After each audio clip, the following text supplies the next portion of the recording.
ça me fait plaisir de te voir. On fait un petit follow-up sur ton parcours sur le campus. Du coup, est-ce que tu peux te présenter en une phrase pour dire ce que tu fais? Et puis après, on va voir par où tu as commencé. Bonjour, je m'appelle Chloé, j'ai 26 ans et je suis freelance en marketing de contenu et notamment en photographie pour aider les acteurs du voyage dans leur communication pour augmenter leur visibilité. Cool. Et du coup, avant de rejoindre le campus, qu'est-ce que tu faisais? J'étais salariée en marketing de contenu aussi, dans une entreprise en full remote. Et donc, j'étais déjà nomade, c'est un mode de vie que j'ai voulu garder. Et c'était une entreprise dans l'économie circulaire, dans le secteur du BTP. Ok, du coup, t'as fait du marketing de contenu dans le BTP. C'est ça. Ok.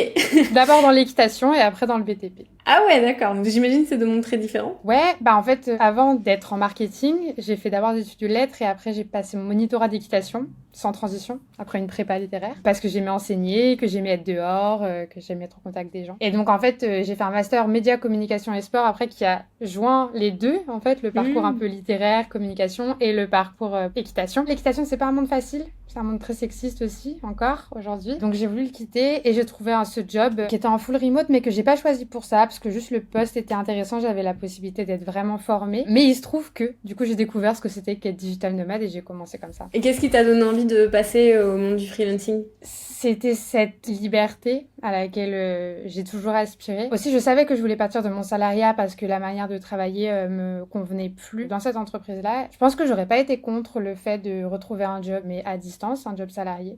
Ouais. Mais c'est pas facile. Je voulais un job qui soit salarié, où je puisse avoir un contrat nomade et qui ait du sens. Ça fait beaucoup de critères, surtout en France. Et ça m'avait toujours fait de l'œil, cette liberté d'être freelance, d'être à mon compte, pour le rythme de travail aussi. Moi, j'aime bien faire la sieste. C'est pas possible quand on est en salariat.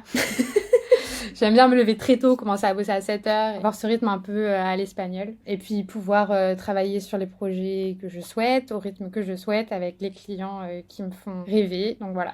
Et qu'est-ce qui t'a donné envie de rejoindre le campus, de sentir que tu avais besoin d'un accompagnement justement pour faire cette transition entre ton job et puis de te lancer en freelance? Le campus, c'est plusieurs éléments. D'abord, il y a la partie formation. J'ai pas du tout de formation en entrepreneuriat. Donc, une des parties qui me stressait beaucoup, c'était la partie administrative. Il y avait aussi la partie de se vendre, qui n'est toujours pas évidente, mais quand même, c'est important d'être accompagné. C'est essentiel d'être accompagné pour moi sur cette partie-là. Et puis il y a la partie réseau, communauté, de pas être seule, de rencontrer des gens qui ont des profils similaires. Et donc ce combo-là a fait que j'ai choisi d'être accompagnée. Je savais pas du tout quel allait être mon projet à l'époque. J'étais même pas sûre de quitter mon salariat. J'étais pas sûre que ce serait fait pour moi. Mais voilà. Qu'est-ce qui t'a fait dire ok, je tente l'aventure? Le fait qu'il y ait une possibilité de changer d'avis si jamais ça me convenait pas, déjà.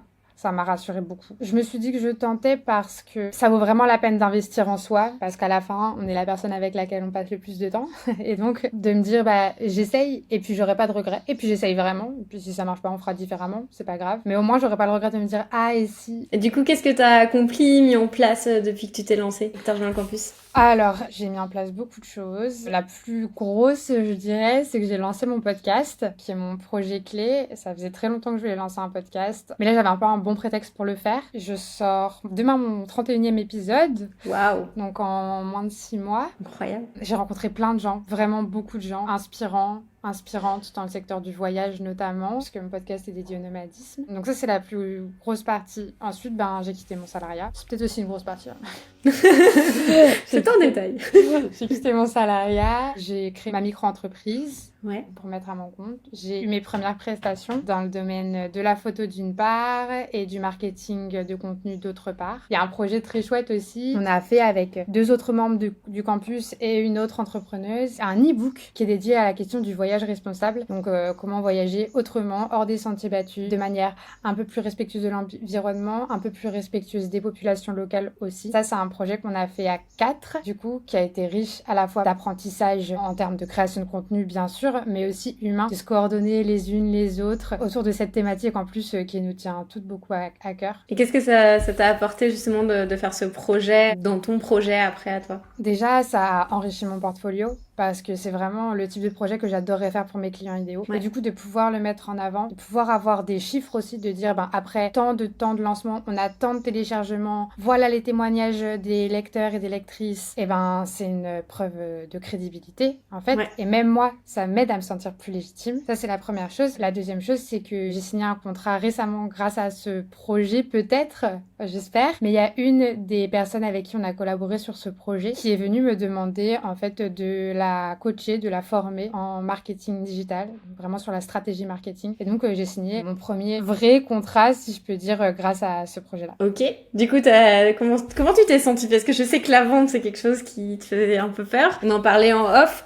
Ça a été quoi le changement de paradigme pour toi dans cette situation? Moi, j'ai eu une mauvaise première expérience parce que j'ai eu un impayé client de plusieurs milliers d'euros juste après mon lancement. Clairement, 5 000 euros d'impayé parce qu'il a déposé le bilan. C'est hyper dur, pas seulement financièrement, mais aussi pour ma posture, moi, pour mon sentiment de légitimité et de me dire, je vaux même pas la peine qu'on me paye, je vaux même pas la peine qu'on réponde à mes messages après beaucoup de temps et beaucoup de travail fourni pour ce client. Et le fait que la perspective s'inverse, c'est-à-dire qu'on vienne me chercher en me disant, Chloé, je pense que tu peux résoudre mon problème, je pense que tu as vraiment quelque chose à m'apporter et je veux que ce soit toi parce que j'ai confiance en toi, et on se sent beaucoup plus légitime, mais ça donne un peu des ailes quand même. Bah ouais, puis là, comme tu disais, t'attires à toi. Du coup, si t'avais 3 grandes étapes à partager avec quelqu'un qui te regarderait en disant c'est les étapes à faire pour lancer ton activité ou en tout cas commencer ta transition, qu'est-ce que tu lui conseillerais? La première étape, je dirais que c'est d'arriver à changer de posture, c'est-à-dire d'arriver à dire je suis freelance en communication, en photographie. Et ça c'est déjà super dur, de faire un peu ce shift identitaire en mode non mais je suis freelance en fait, je propose des services dans ce secteur-là, donc d'en parler autour de soi. La deuxième chose c'est de mettre en place un projet clé. Moi ça m'a énormément aidé, à la fois parce que ça a créé du réseau et aussi parce que on produit beaucoup de contenu, donc ça aide à se sentir légitime. Et peut-être la troisième chose c'est d'arriver à se vendre, donc d'accepter le fait de mettre des chiffres, de mettre une vraie valeur sur son travail. Bon, ça, je dirais pas que c'est encore acquis pour moi, mais c'est un chemin en tout cas. Est-ce que tu peux me parler un petit peu de ton expérience de vente là dernièrement? T'as réussi à vendre? Comment tu t'es sentie? Qu'est-ce que tu as utilisé comme outil pour le faire? J'ai utilisé la méthode Magellan, la fameuse. Ce qui m'a aidée, c'est que je l'avais fait beaucoup de fois parce que j'ai présenté beaucoup d'offres Magellan, au moins 5 ou 6. Et donc, le process maintenant, il est super fluide. Ça me fait plus trop peur. Je connais très bien le déroulé de la présentation. Ça devient facile pour moi de concevoir des offres. Puis j'aime bien ça. Je trouve ça hyper créatif en fait. De se dire, ok, son problème c'est ça, mais alors peut-être je pourrais ajouter ça et faire un pack comme ça. Je trouve ça trop bien. Et, et après, dans mon process de vente, je fonctionne toujours vraiment sur plusieurs étapes. Donc, première étape, c'est un entretien avec le client suite à sa demande pour vraiment bien la comprendre. Donc, c'est en visio. Ça pourrait être en physique aussi éventuellement, mais en tout cas, en voyant la personne. Ensuite, je présente l'offre de service, donc avec 3 variantes, un forfait plus petit, un forfait moyen et un forfait plus grand. Et ce que je mets toujours, c'est un petit bonus avec s'il y a un délai de signature qui est inférieur à, je sais pas, 3 à 4 jours, et la personne a un petit bonus. Dans mon cas, ça a été hyper efficace. Ma cliente a pris l'offre du milieu. J'ai présenté l'offre le matin à genre 10h et mon contrat a été signé et le virement a été fait à genre 18h. C'est parfait ça. Tu t'es sortie comment quand t'as vu ça? Ah ben j'ai été hallucinée, hein. J'étais hallucinée d'autant de respect, d'autant d'investissement de la part de ma cliente. Et du coup, c'est un peu un miroir. Donc je me suis mis tout de suite à bosser sur le projet. Et voilà, et moins d'une semaine après la signature, le projet commence, quoi. C'est génial. Qu'est-ce que t'aurais fait si t'avais pas rejoint le campus? T'en serais où? Alors, je pense que je serais plus dans mon ancien boulot. Enfin, c'est sûr que j'y serais plus même, s'ils ont déposé le bilan. Mais soit je me serais lancée parce que du coup j'aurais quitté ce job par la force des choses, soit j'aurais recherché un autre job salarié, probablement du coup pas en distanciel, et donc peut-être que j'aurais dû renoncer à mon mode de vie nomade, pas par choix, peut-être. Pire scénario, ce serait ça je pense.